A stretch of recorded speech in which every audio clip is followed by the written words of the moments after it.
What's up, Cowboy Nation? Really appreciate you all. Thank you all for tuning in. This is another game that we have to look back and say to ourselves, it's a loss. And let me just do this right quick.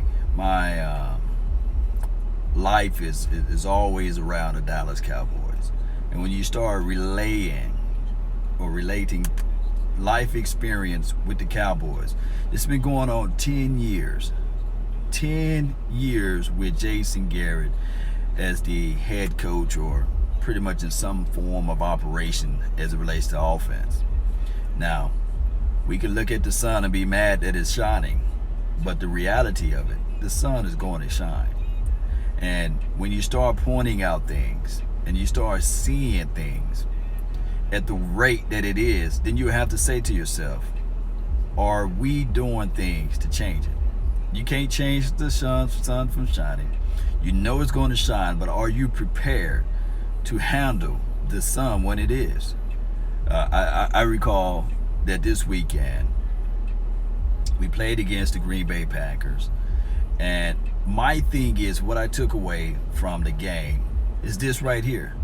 We do what we do best. That is the mantra. That is the coaching philosophy. I don't think that Jason Garrett game plans or take the team to game plan their opposition. They just look at it and say, we playing against the Green Bay Packers. There's no need to study and concentrate on what they do best. It's all about what we do best. We play our style of offense, we play our style of defense, and we can come out victorious. And that's what we're looking at. There's no really methodically game plan that's out there. And Law, do you have any truth to that? Here's the thing. When you start looking at football and life in general, let me just use this for a situation, for an example. My daughter, this weekend, she's learning to potty train. Now, she's only 3. She's potty trained. She's trying to learn to use the restroom on herself. But this is all contextualized within the first 3 years, right? She's trying to use the restroom on herself. She's trying to use it all by herself. If this was year 6 and year 7 of her doing the exact same thing that she did in year 1, year 2, year 3, then we have a problem. Meaning that you want to see growth in people. You don't want to give up on somebody, but you have a certain time parameter that you want to see something change, something different. We can look back at this game and say, well, the team started off slow. Well, the quarterback didn't throw the best balls. Well, the offensive coordinator didn't put the best plays out there for this team. But I can also say that we saw these issues year 1, year 2, year 3, year 4, year 5, year 6, year 7. Regardless of who the quarterback is, or regardless of who on the personnel that's on this team, we're hearing and seeing the same issue. So at some point, you got to recognize and call a spade a spade. If this person is not able to grasp and take control and understand what's going on. Now, do you see some marginal growth within this team? Yes, I do. I literally do. And if we look back at what this team was able to do last year, there was 3-5. And we still rally and we still support the Cowboy Nation, just like we always do. But the problem consistently is that we're still using the restroom on ourselves. You see what I'm saying?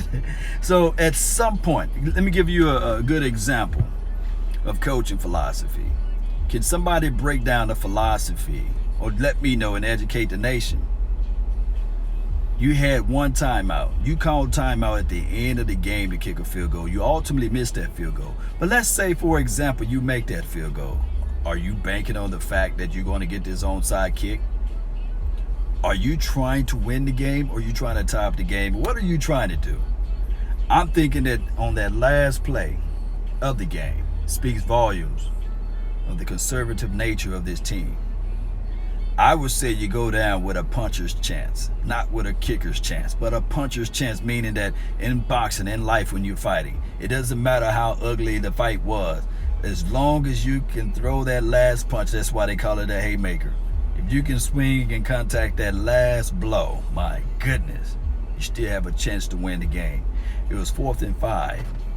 You had one timeout. You used a timeout to call a kick. Now, we can just go by play on this thing, and I'm not trying to be negative. You guys know there's always a positive spin to this. But what I'm saying is that those type of coaching mistakes or the coaching little problems, it's small, it's minute now.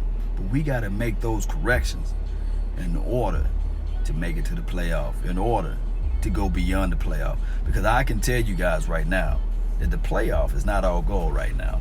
It's not. And right now, we can't cry over spilled milk. We are 3-2. We got 2 games in our division. We beaten those teams, right? And I do know that you're going to hear an array of all of the Eagles fans talking noise. You hear the array of all of the people that's outside of our conference talking noise. We can't worry about what they do in their division or from the outside of the conferences and things like that. We can only focus on what we got in front of us. And this team, although we look at Jason Garrett for who he is and what he brings to the table, it's okay. Because at the end of the day, it's still silver and blue as Cowboy Nation. But we have to go back and look at it and say to ourselves, will this coach ever make it for us? Can he coach us into the right direction? I do know that when we say this, a person convinced against their will is of the same opinion still. We say this all the time on the nation. But I will say this, Cowboy Nation. If you look back at this game and you look at the rookie head coach that we played against, we playing at home at top of that, we should have had a better footing in this game. We can go over and talk about the pass interferences that call and no call and these sorts of things. We can talk about the face guarding and things like that. But when troubles and issues continue to follow you, you can't continue to point the finger. Because when you're pointing the finger, you got 3 pointing back at you. This is a no excuse business. By now, we need to see some type of change. We need to feel it. Last year, it was us picking up Cooper. This year, we're going to have to do something else too.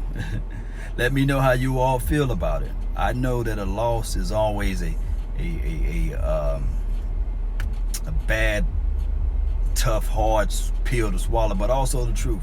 The truth is the hardest pill to swallow as well. So we got to refocus, and we can't sleep on the Jets. They can run the rock, and they got good defensive front. They just don't have a quarterback right now. So next week, are we going to play down to the competition there? Are we going to play down to that competition? We got to figure this thing out. That's at the end of the day. This is not me overreacting. This is not me underreacting. But this is me just putting the truth out there.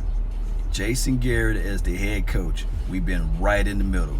Regardless of who we had as a quarterback, regardless of who we had as a dynamic wide receiver, regardless of who we had as a playmaker as far as the defensive edge rush, like a DeMarcus Wares of the world, we've been looking at this same thing, bringing up the same excuses, the same issues, the small things, clock management, the preparations of games. And we step back and we say, we do what we do best, as long as we execute. As long as we execute. And I know that people are going to say that Jason Garrett, he don't play defense. He's not out there dropping the ball. He's not passing the ball behind the receivers. But also, I'm seeing him not out there being in the face of his players and holding them accountable for their mistakes. I'm not seeing him chastising an AB of getting his head around to the ball, at least making a play on the ball. I'm not seeing him talking to the defense saying, hey, when you rally and chase and when you got the defensive guy, when you got the offensive guy or defensive guy held up, punch the ball out. I'm not seeing those in-game adjustments. And I'm going back to my mind and the crevices of the thoughts, and I'm sitting there looking at these teams that we're playing against rookie head coaches, switching and changing their teams around, formatting and doing all type of things to win games, because these games are crucial. It's time out for that. Hey, in these 10 years, I want people to name me 5 games. Give me 5 games that when Jason Garrett coached this team, that he mattered.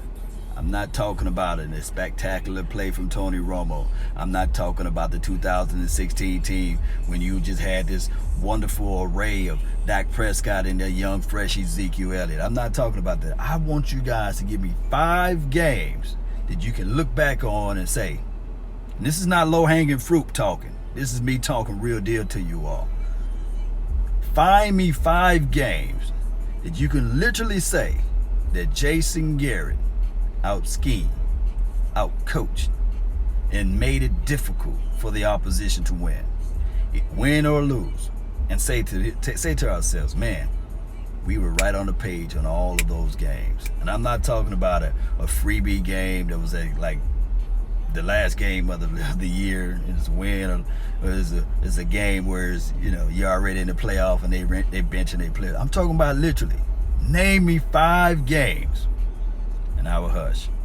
Jerry Jones gets some of this blame too, because the last coach that we hired that was qualified was Bill Parcells, and he had a makeshift team. That was the last coach we hired that was qualified. Everybody else been in-house guys. Everybody else, even Barry Switzer was an in-house if you look at it from another angle. Jimmy Johnson, when Jerry Jones picked him up, right? It was an unproven commodity. And